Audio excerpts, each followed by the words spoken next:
Merci d'être toujours avec nous dans cette troisième partie de l'épisode 1, où nous allons aborder les moyens que Dieu peut utiliser pour vous montrer l'homme ou la femme de votre vie.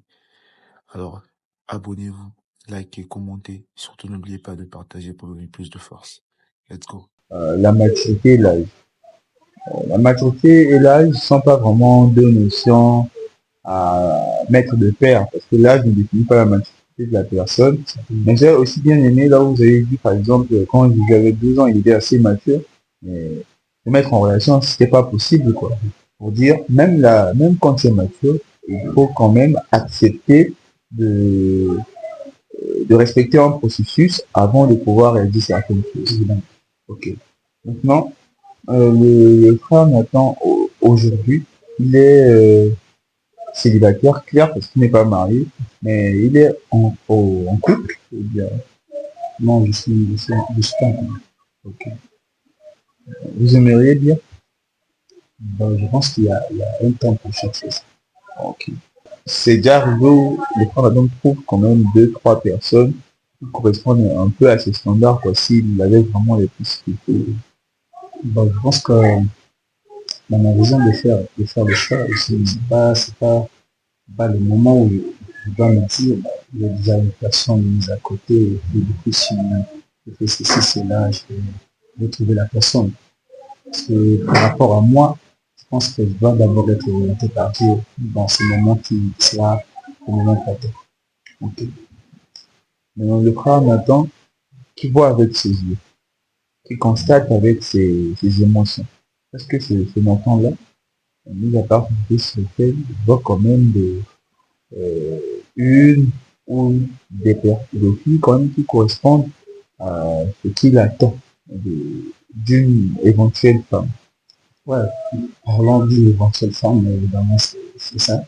Parce que, à part l'orientation de Dieu, il y a aussi d'autres astuces qu'il va dire en dessous pour faire son beau choix. Je pense que dans ces astuces, il y a pas mal de filles que nous voyons et qui, vu que ce n'est pas le moment, on ne peut pas faire des choses par rapport à ce qu'on voit, c'est normal. Il faut attendre le temps opportun, et puis dans une très bonne manière, et lorsque Dieu nous oriente, c'est la plus bonne des choses. Donc, c'est très bien ce que vous nous dites. Alors, aujourd'hui, le frère Nathan et les frères Nathan, on parle des relations, c'est un homme, deux personnes. Aujourd'hui, il y a une sœur qui ressent quelque chose que le frère Nathan, qui elle pense avoir la conviction que ça vient de Dieu. Elle vient vous le dire.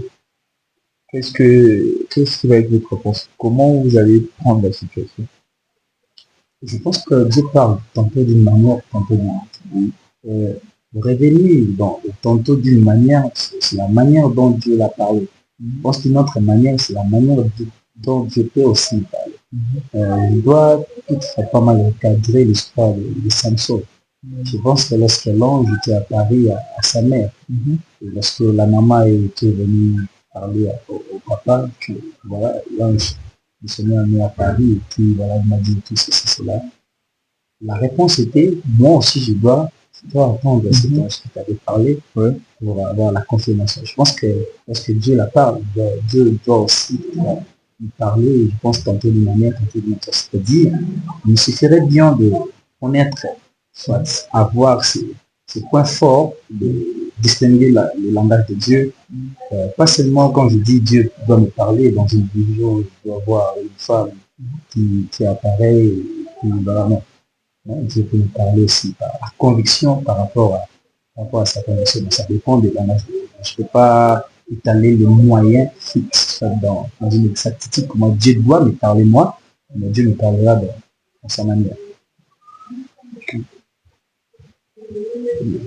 Magnifique. Maintenant, on va prendre deux cas. Dieu ne vous parle pas directement dans une vision.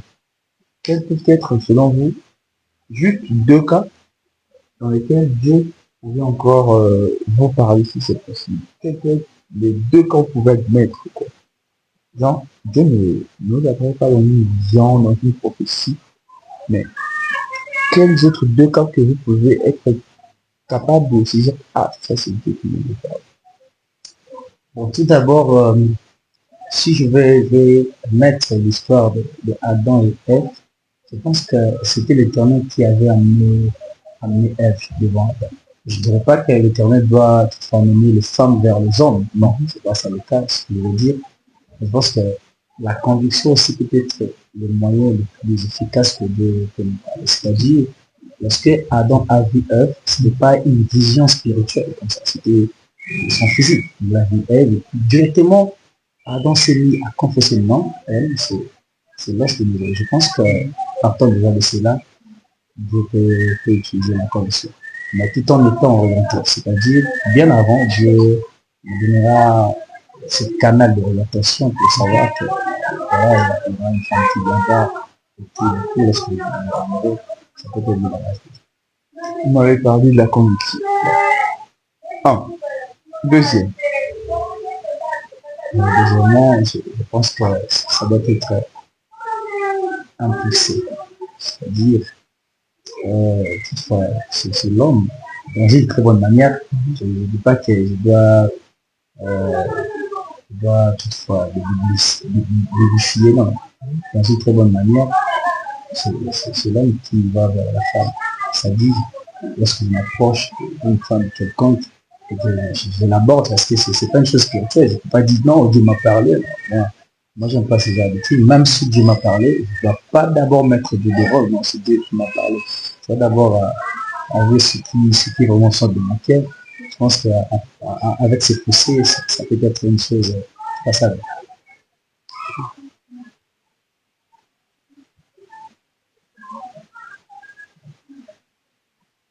Ça veut dire que à 90%, soit à 90%, les frères Nathan trouvent que Dieu doit commencer par l'homme. Bon, en ce qui concerne les pourcentages, je ne pense pas être dedans, genre mettre un petit peu le point amélioratif ou péjoratif. Non. Je pense que ça peut passer de la femme, même de l'homme, ça dépend de la manière dont la chose passe et puis aussi. Ok, très bien. Maintenant,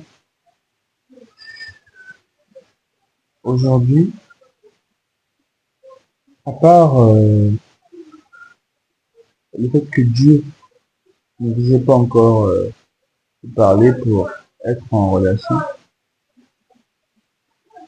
quelles sont les autres raisons qui vous poussent à être seul? Bon, je ne bannis pas tout ça. Les filles, les racontes. Je pense que je dois trouver des synonymes. Parce que moi, je me dis, l'amour, c'est trouver son synonyme. Je pense que je dois donner l'exemple d'une manière exemplaire. Père et de dire c'est la même chose que papa. C'est-à-dire une personne qui dit père et une personne qui dit papa, les deux disent la même chose. Je pense que l'amour, c'est aussi ça. Donc, je dois me voir dans la personne, faire l'expression de mon image dans la personne, parce que je trouvais un synonyme, je me disais, c'est la personne. Ok. Et si Dieu n'était sur simplement une personne qui est totalement opposée à ce que tu es. Une personne, quand ton papa est vraiment marié, c'est-à-dire deux univers.